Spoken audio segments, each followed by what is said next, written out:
This is the Made It in Music podcast, show 124. Welcome to the podcast, where we bring you tools and resources to help you go full-time in music and to stay in. The music business is a roller coaster ride, changing faster than any of us can pay attention to. We all need a competitive edge to stay ahead and to stay successful. What's working, what isn't, and what's coming. That's exactly what this show is all about. Back again with Full Circle Music, the Made It in Music podcast. Hi, this is Seth Mosley, host of the Made It in Music podcast, and today we've got a good one. A lot of you guys have been writing in and asking about CCLI. What is it and how does it apply and help music makers just like you and worship leaders from all over the world make a living writing songs for the church? In this episode of the Made It in Music podcast, I get to sit down with George Ross, who is the CTO, and Malcom Hawker, who is the CEO of CCLI.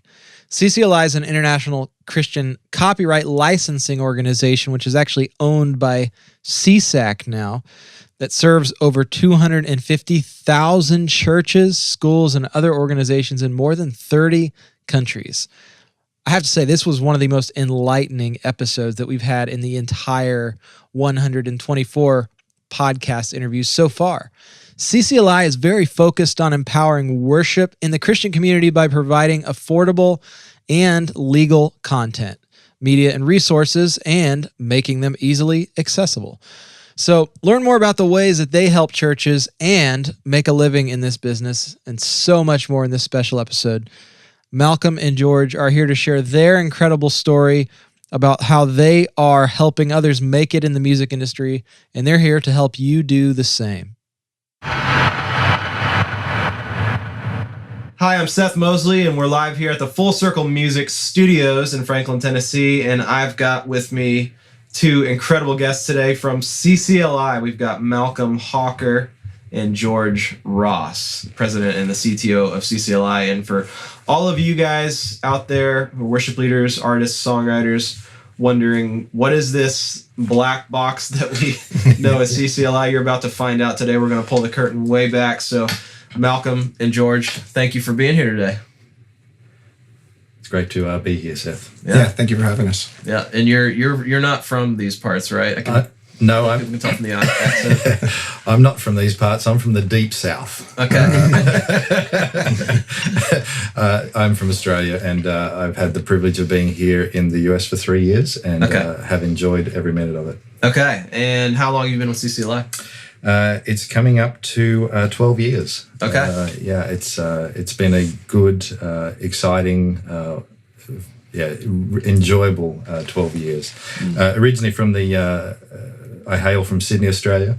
The role that I had there was as the Asia Pacific Managing Director, and really enjoyed every part of that. Worked a lot through Asia, and then also 3 years ago moving here, and then 2 years ago taking over the reins from our founder, Howard Ryczinski, who did an incredible job starting the company way back in 1988. It's great. And George, where are you from, my friend? That we'd spend the rest of the time of the podcast answering that one. I'm a military brat, so I grew up moving around. So I've lived all over the States. A lot of my life actually in Europe. Yeah. Spent about 8 years, lived in the UK, lived in Germany, lived in Italy. Yeah. And got to CCLI, a little bit of a crazy route, was in the military myself, in military intelligence. Got out, entered the tech industry, and before CCLI, I was doing consulting for big universities, Fortune 500 companies. And but it always been on my worship team, been involved in the church, and when the opportunity came to kind of take everything I'd learned kind of on the corporate world and kind of apply it to the world of worship, it was a perfect opportunity. And I've been at CCLI about coming up on 9 years now. So that's awesome. So CCLI started, how long ago did you say it was? 1988 in Portland, Oregon. Okay. Yeah. And how long was it just, Howard and his garage until it kind of broke out of that phase? It was probably not Howard in his garage, but it was Howard in a small room at the church. That the church, which was back then, it was Portland Bible Temple, and today it's City Bible Church. And it really wasn't very long. The company, because of the need within churches for making music legal and providing the resources for churches, just wanted to license, wanted to do the right thing. And today we that grew out of that small room now to CCLI working with churches right around the world. We are working with over 250,000 churches that we are directly licensing today. And here in the US and Canada, that's 162,000. And so just such a significant, something that started just as a ministry of one church has now become such a significant need globally right around the world. Sure. And we talk a lot about in our company, every business really should be solving some sort of problem in the world.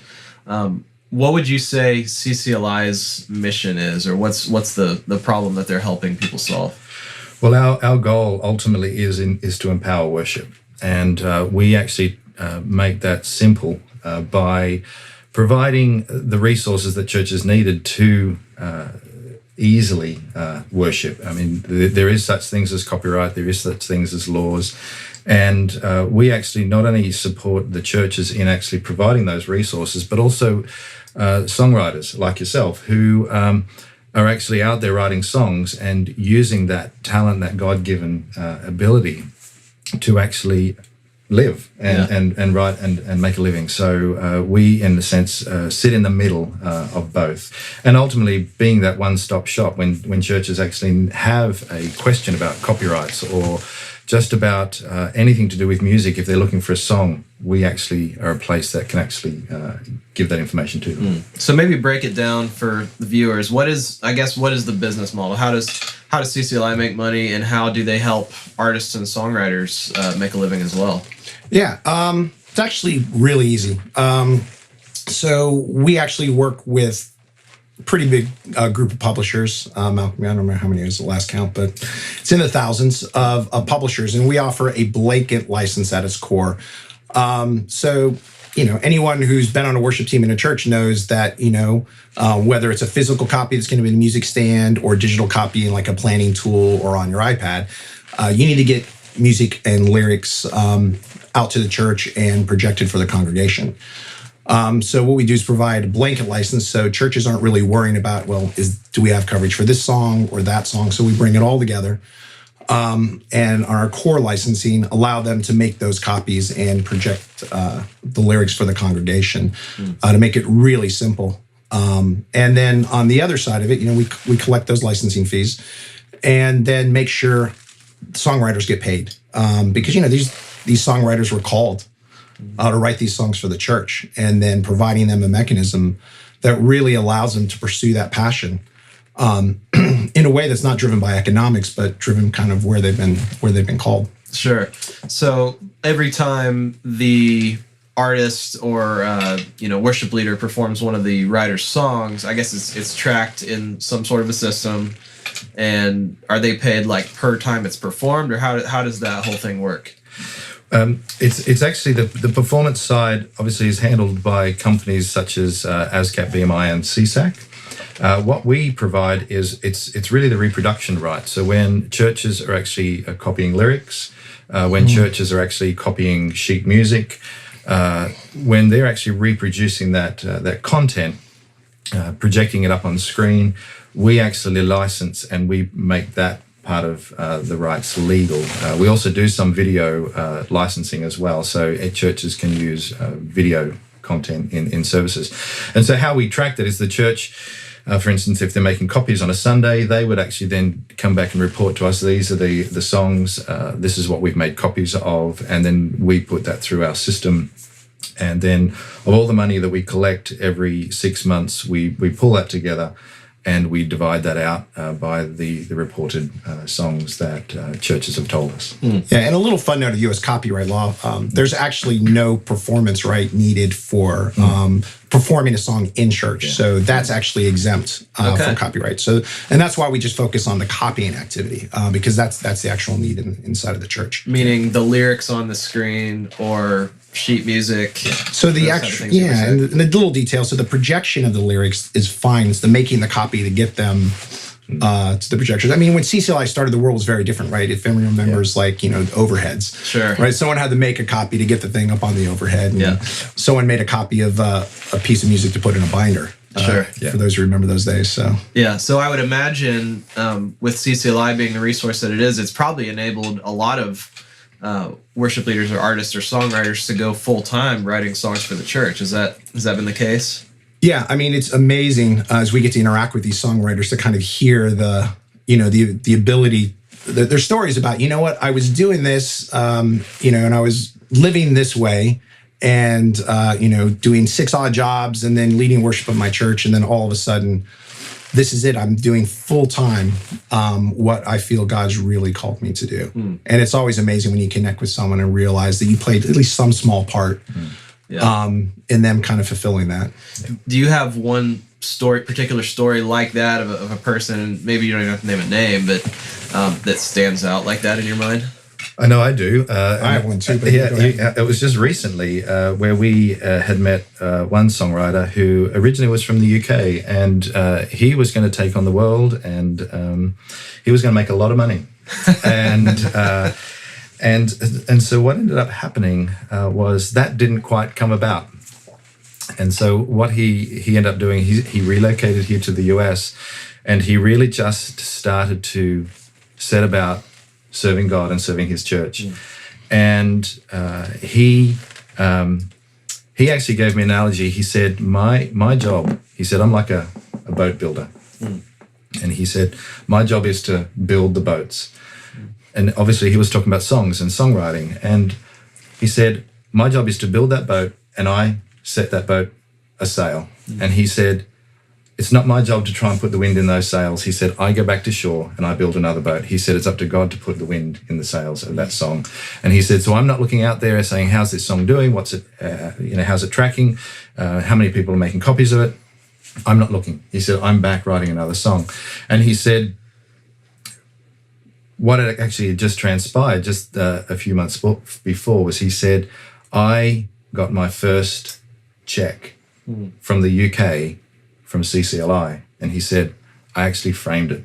Wow. He said, I took it to the bank, and he said, I asked if I could have the check back. They gave it to me, and they said, I framed it because he said, it wasn't me trying to make it happen. He said, ultimately, he said, God was the one that showed me that as I continue to follow him, he will make my path available to earn and to make a living. Wow. And so that was an exciting, I think that's, for me, those are the stories that we hear. And George, you've got another one where it's just, it makes it all worthwhile. That as we continue to serve the church, as we continue to serve the publishers and songwriters, God continues to provide. And that's the exciting part. Yeah, mine's not as spiritual as his. So, because he'll tell the story better than me, I'll pull out his name to protect the innocent.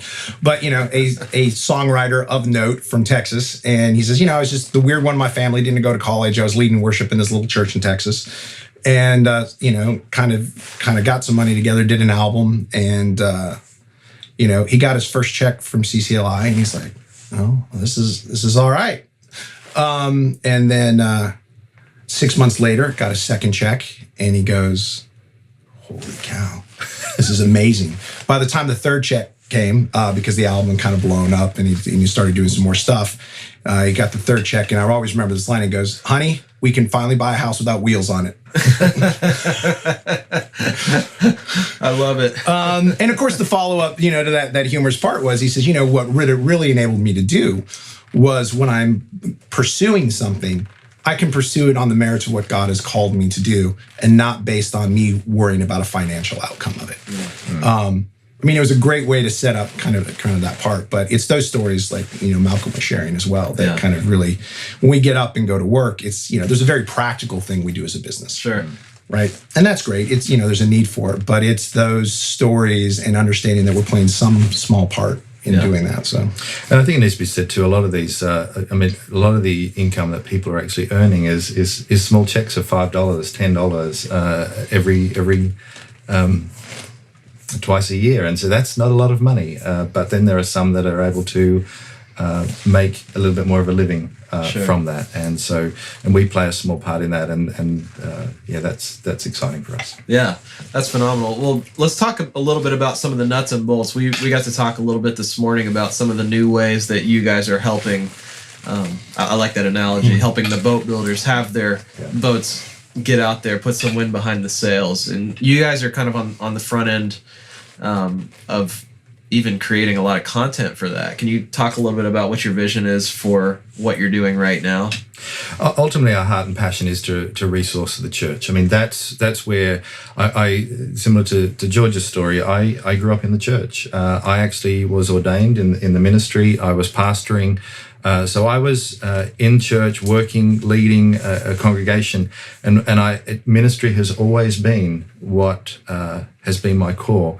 And even when I actually joined CCLI, I asked the very first question, is it about ministry or is it about money? And if it's ministry, I'm all for it. If it's about money, I'm not interested. And so that really for us is and obviously the answer was it's ministry. And the core of this is actually providing the resources available. And so we actually have our Song Select product, which actually provides sheet music content for churches.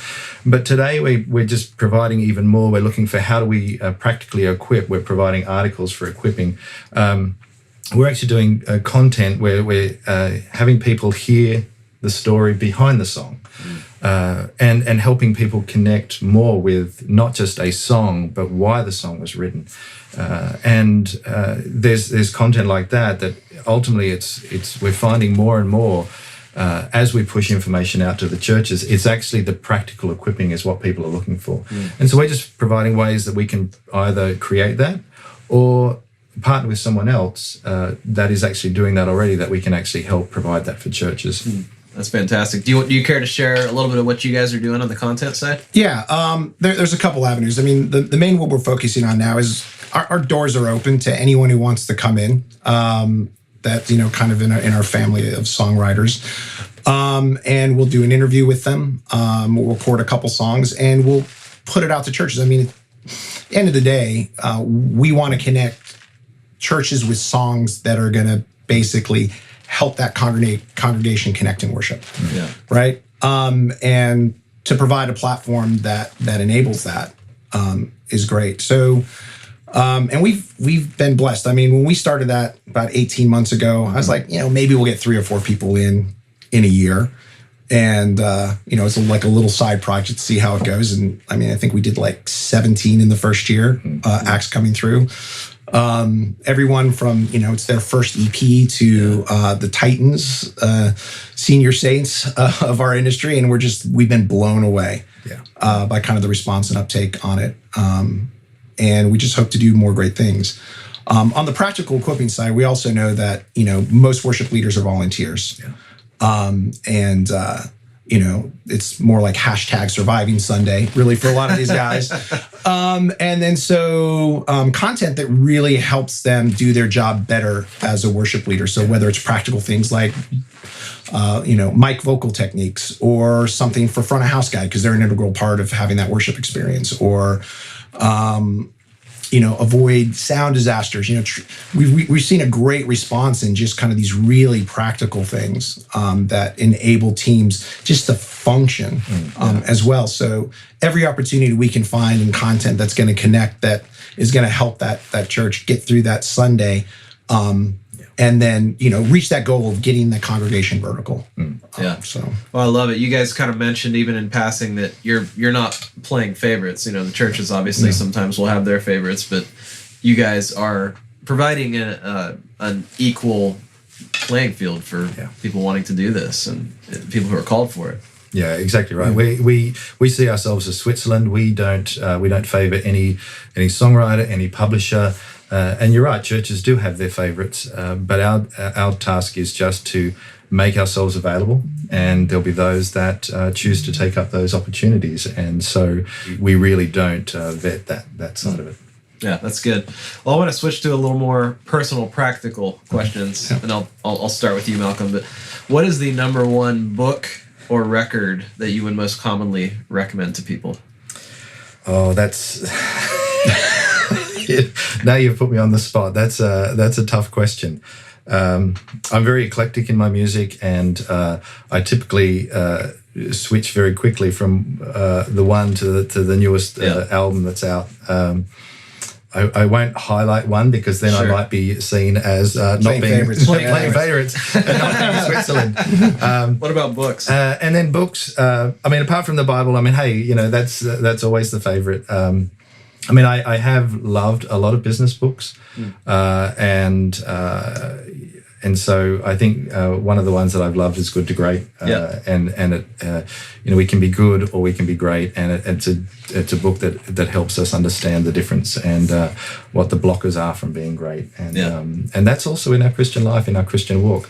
When I did my schooling just a few years ago, and I did my MBA, I realized that there were so many crossovers between business books and our Christian walk and our journey, and that was an incredible eye-opening experience for me. It's good. Favorite record? Favorite book? Are you allowed to say your favorite record? I mean, I don't have a favorite because I'm a musician myself, so you know how that goes. There's this week favorite, when I was 16 favorite.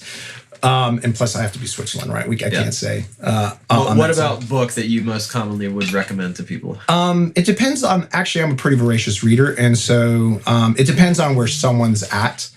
Okay, so let's take the audience who's watching this, aspiring music maker, somebody wanting to get into the music business, maybe not knowing where to start. See, I read a lot of general business. There's one that I think has a great perspective. I was Malcolm Gladwell's David and Goliath. Yeah. And, specifically what he talks about is taking something you might perceive as a disadvantage or someone else might perceive as a weakness, and that can actually be deployed as your strength. So that's a really good one. And part of it's just getting people to shift their perspective, because people like to focus on where they're not great. And saying, you know what, really, the things that make you different sometimes can be your absolute strategic advantage and differentiator. Yeah, it's good. Love that book. I love Outliers is one of my personal favorites that I recommend to people a lot. So we talk a lot about on this show with our guests about success, but even more valuable is failure in terms of being a learning tool, in terms of being something that can alter the behavior or the course of an artist's career, of a business, of people's lives. So we like to highlight, this is kind of a weird way to put it, but do you have a favorite failure moment that was a pivot and you did this and then it happened and then you're like, okay, I'm never going to do it that way again? It could be related to, as it relates to CCLI. It could be as it relates to your personal journey in the music business as well. Well, you're honestly picking on one of my favorite topics because I've been around technology long enough to been through the boom and bust of the tech industry. So I've had some magnificent opportunities to fail and been part of some pretty spectacular .com failures as well. And it's actually when I interview people, it's one of the questions that I ask is, tell me about one time where you failed big, and then how were you different because of it? Because for me, it's I believe a lot of times we're more shaped and have more bias out of failure than success. True. Very true. So I don't know how much time you want to spend on me doing wrong database commands and coding for 3 days straight, marathon coding to get stuff ready for clients, but. Being in the tech industry, you learn to become really resilient from failure and learn to really embrace it as a tool. Yeah. So, what about? I dodged your question. No, it's good. And without giving away too many specifics, but is there anything in the history of your part at CCLI where you're like, man, I wish we would have done this different or this different? Oh, where do we start? I think we start coffee every morning with that conversation. I mean, there's always things that I think failure. I mean, without failure, it's difficult to learn. And I mean, I talking about the failures. My biggest failure was actually I failed my schooling right back in the very beginning, and I think for us and for me, you just learn to trust God. Yeah. And in the midst of that failure, and people say, well, they think if I failed school. No, I failed. I didn't get to university. I didn't get to college. I started working in a supermarket, and ultimately, it's about it's about taking that very next step. What do you think God's saying today? And sometimes we get it right, and sometimes we don't. And it is about that learning. It's about perseverance. And I sit here today by the grace of God. It's not because of my talent. It's not because of my skills. It's because of His provision and His grace. And for any songwriters out there that are, or people who are looking to progress their craft, it really is relying on God and just hearing what He has to say and taking that one step. And that's what we do in the office. There are sometimes we pray, we say, God, show us the way. And sometimes, we hear Him loud and clear. And sometimes we don't hear Him loud and clear. And we think, hey, if we had done this, it might have been a little bit different. But, we see the hand of God on CCLI right through sometimes the decisions that we made that we think, that might not have been a great decision. But then also some of the successes that we've had. And I think the good news is we've had more successes than we've actually had failures. And that's just been encouraging. But again, it's not because of what we've done. It's because of God with us and God in us. And that's the part that I think keeps me waking up every day, coming to the office, because I know He's in the midst. It's good. So let's talk about what is something specifically that's working for you guys as a company right now, as CCLI? I think connecting with churches. I think the stories that come back to us more and more just continue to be, thank you for being there. Thank you for being able to serve. Thank you for the resources that you're providing for us. And again, ultimately for us, it's we're looking to provide things that we believe the church would value from, even as we talk to people who are looking to communicate with churches more effectively, in whether it be music manufacturers, or we're looking as we work with them to say, how do we provide discounts for churches? How do we provide things where it's because we know that most churches aren't mega churches. Most churches, they have very few dollars available, and if we can actually be a part of helping to make those dollars go further, that is what I think is a great thing that we can do. And that's one of the things more and more that we're attempting to do. Yeah, I mean, for me, I sum it up by saying listen way more than we speak. Yeah. So listen to churches. As we have people and artists come through and songwriters come through, listen to them. How can we better serve you? And that's really it. Continually asking that question, how can we better serve you? Actively listening, and then going back and really then out of that's all our strategies are formed kind of out of those conversations. Like, well, where's the need? Where's God leading us? And then how do we not, as individuals, get in the way of that? Sure. And our task ultimately is to be problem solvers. And so, as George said, it's listening. And I know that there are some that might think that CCLI sits back and looks at how we can get more money from the church. And that's not the heart and passion of what we do. We ultimately, the church is telling us it would be good if you could solve this problem for us. And so that's what we always, it's what the church is asking us to do, what they're saying. And then we look at, okay, how do we actually help solve that problem that they're facing today? Streaming was one of those. More and more churches were looking to get into streaming, but they knew that they weren't legally allowed to stream. And so some churches had gotten into difficulty by not having the permissions needed to stream. So they said, are you able to help us do this? More and more today, we created a streaming license, and today more and more people are actually have the opportunity to do streaming because we provide the way for to make that legitimate and legal for them to do that. And no viewer left behind or listener left behind. Streaming, when you mean that, you're not talking about Spotify, you're talking about them broadcasting. That's right. Yeah. So broadcasting their service, putting their service onto platforms like YouTube. So, either live streaming or where it's being archived for someone to watch it at a later date. And, we have a lot of churches now saying that we want to take that opportunity up and are doing that. It's good. So we'll jump over to you, George. Got one more. These are kind of the last of our full circle 5 questions. If CCLI, your business, all of this stuff vanished tomorrow, but you still possessed all the skills and experiences to do anything, and you had to start over from square one, what would you do? What would I do? Well, hopefully I'd take a minute just to sit and think. I've worked hard for more years than I want to think about, and look for direction, because I have a lot of passions. Yeah. As a musician, I have a little, do a lot of audio myself, and really just pray for the opportunity that, just like when I got the job at CCLI, that brought my technical expertise together with my passion for worship. Just kind of look for that opportunity. Yeah.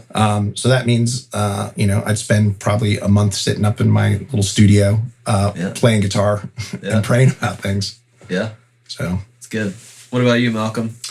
I guess I never grew up thinking that I was going to be a fireman or a builder or it was really just whatever skills I started to learn. I learned early on that I was good in the business realm.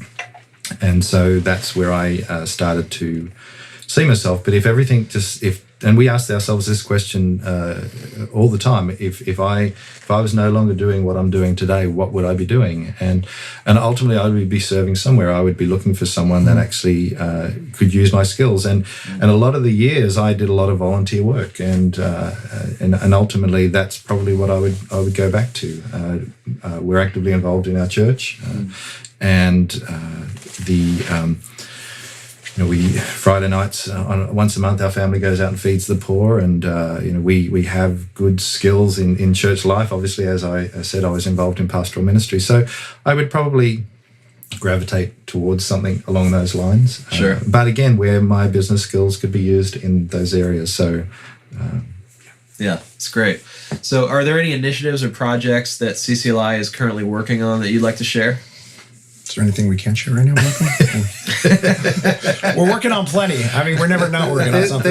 There's a lot we're working on. I mean, ultimately, again, just continually, it is providing resources to the church. One of those just recently was connecting with Worship Musician magazine. So we pushed that out. We've been doing that for years, providing discounts for Worship Leader magazine, but Worship Musician is now being provided free for churches. That was a new initiative that we started. We're doing more content work, as I said. We're looking to get more into equipping. Ultimately, we're looking to do a little bit more of 2-minute videos or content. We're just educating people around the areas of copyright, and there's a lot of misconceptions out there. Most people have never read the US Copyright Act or any copyright act around the world, and that's our job to help get an understanding of that. I mean, we're not lawyers, so we're not experts in that, but it's to help. And again, just simple ways to do education, and that's one of the newer initiatives that we're working on. Mm-hmm. And I know there's, CCLI TV is a place where people can find resources. Can you talk about what you're doing with that? Yeah. So again, it's back to the practical equipping and helping churches find songs. I mean, at the end of the day. So we talked about just any artist who happens to be like in town, and they reach out to us. So they'll come in and we'll do an interview with them, just about a little 15 minutes, 3 to sometimes up to 7 songs, and help them connect on that one.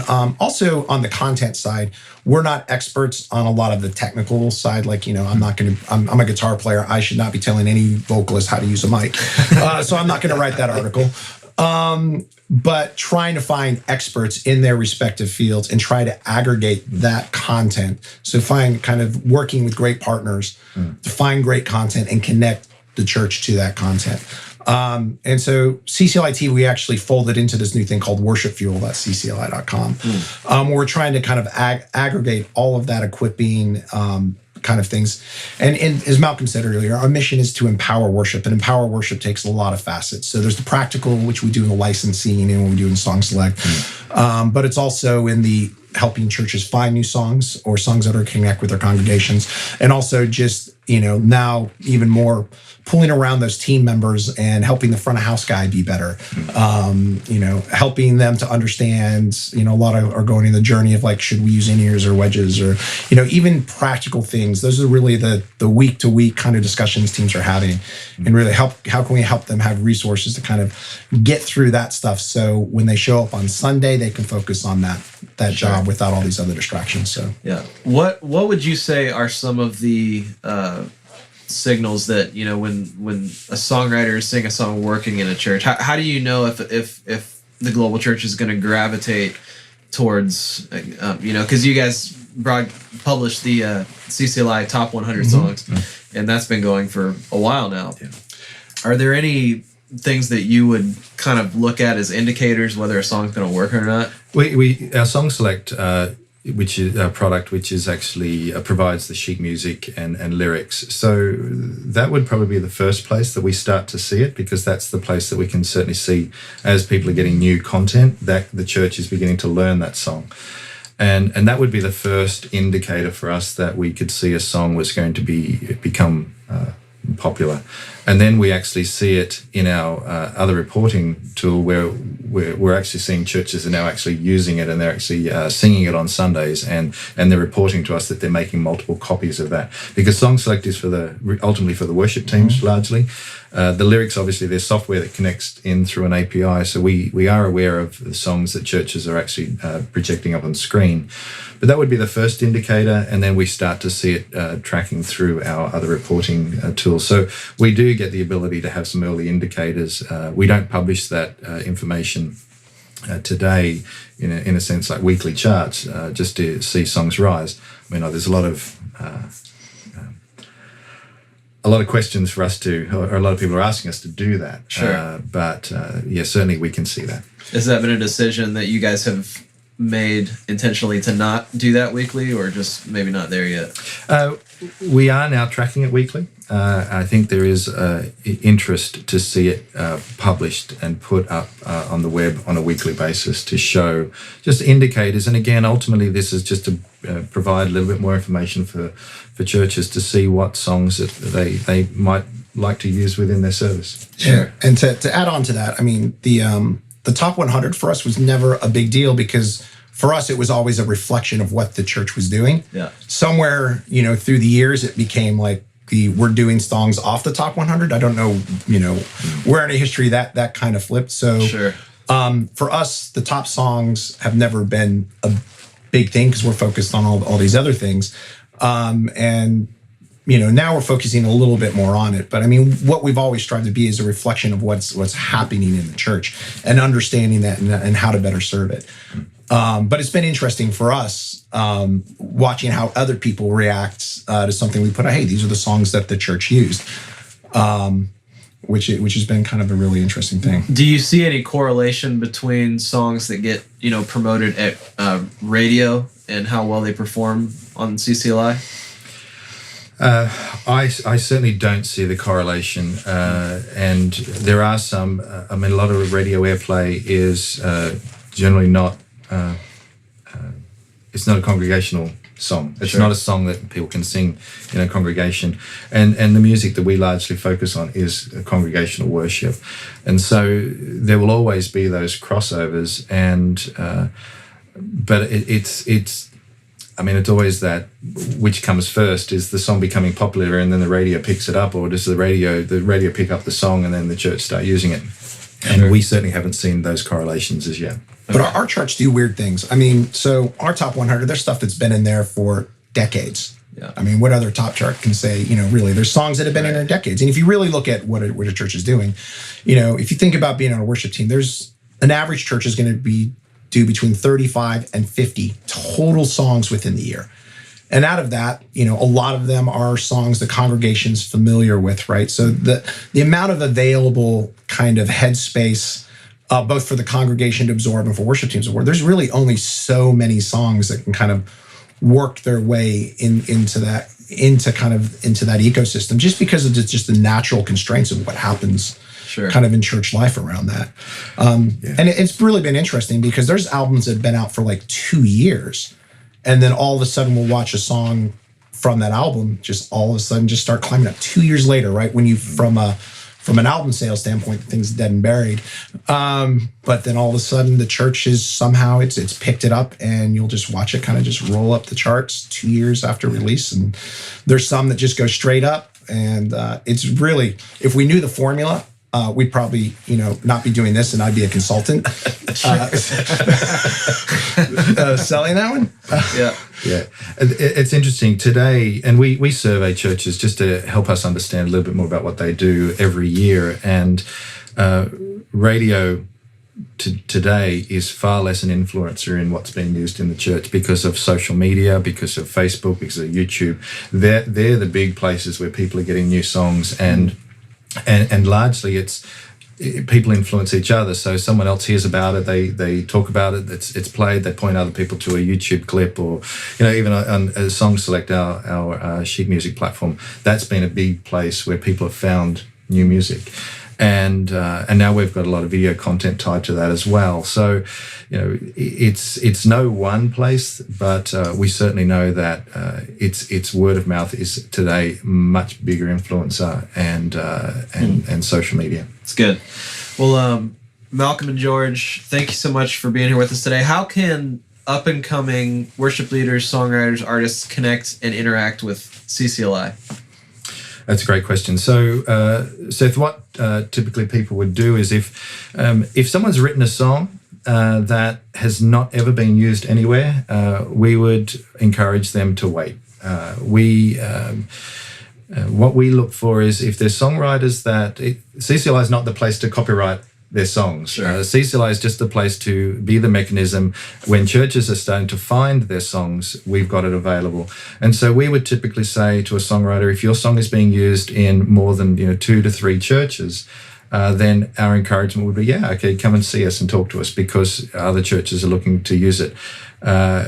Ultimately, if it's just you in your church, we would suggest that you bless your church with your songs. And but we've got a team that can just give us a call, and we can walk you through the process, and so you can understand exactly how to join CCLI. There's no charge today, and we register your songs and put your songs into our database. It's great. Well, thank you so much for taking the time. I know you guys are busy guys, all the way in from Portland, Oregon, and took some time to stop by our studio, so we're very honored. It's great to be here, and Seth, thank you so much for having us. And I hope your viewers, your listeners, have learned something today. So thank you. Yeah, absolutely. So this has been the Made It in Music podcast. I'm Seth Mosley here at Full Circle Music Studios, live with CCLI, Malcom and George. We'll see you next time.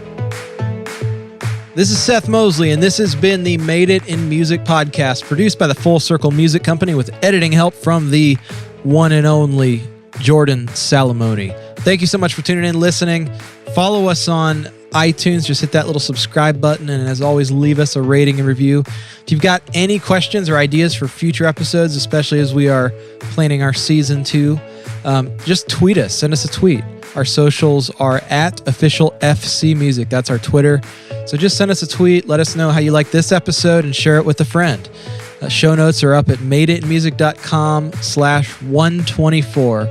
And we'll look forward to seeing you on the next episode, which we have a powerhouse episode coming up. It's with Dean Deal, who is an industry music marketing veteran.